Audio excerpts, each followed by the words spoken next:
Say it again. Sharp, sharp again. Gauya nechimotoi. Listen. Avasikundiketa. Onai.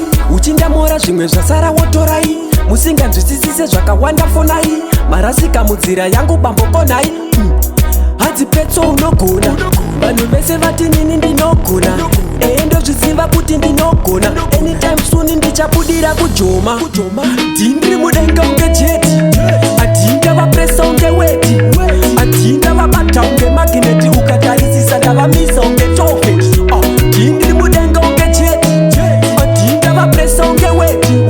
Adinga vabata unge magneti. Ukatarisisa ndavamisa unge chofe. Takadzira zitari dzimike. Pimai inina ndipimike. Ndovapisa chero vasingambopisike. Vandishoka maiwe chineke. Vafoira basa ngavafaiwe. Chero ndikamira pano naya ndinaiwe. Chero vakaisa munyu handivaviwe. Sando dzangu ndinosiya bhudza kuvafuwe. Ndiri mudenga unge jeti. Adinga vapresa unge weti. Adinga vabata unge magneti. Ukatarisisa ndavamisa unge chofe. Ndiri mudenga unge jeti. Adinga vapresa unge weti. Adinga vabata unge magneti. Ukatarisisa ndavamisa unge chofe. Zvimangoma ndagara ndine hopo. Zvikafamba bhovanopa kwenyonge jobu. Kungoti azvidi ndiri soba. For more information ingotenga dropu. Ndavasilaisa kudharamira ndivazore bhata. Ndipetso pamwe vamwe vasi kumuketa.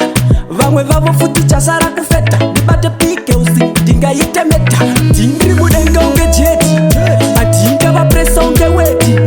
Adinga vabata unge magneti. Ukatarisisa ndavamisa unge chofe. Ndiri mudenga unge jeti. Adinga vapresa unge weti. Adinga vabata unge magneti. Ukatarisisa ndavamisa unge chofe. Avasikundiketa. Onai. Uchinda mora zvimwe zvasara wotorai. Musinganzwisise zvakawanda fonai. Marasika mudzira yangu bambokonai.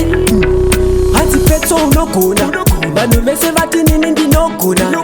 Ndozviziva kuti ndinogona. Anytime soon ndichabudira kujoma. Ndiri mudenga unge jeti.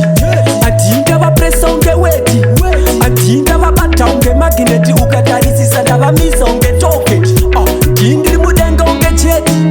Adinga vapresa unge weti. Adinga vabata unge magneti. Ukatarisisa ndavamisa unge chofe. Zvimangoma ndagara ndine hopo. Zvikafamba bhovanopa kwenyonge jobu. Kungoti azvidi ndiri soba. For more information ingotenga dropu. Ndavasilaisa kudharamira ndivazore bhata. Ndipetso pamwe vamwe vasi kumuketa. Vamwe vavo futi chasara kufeta. Ndibate pikeusi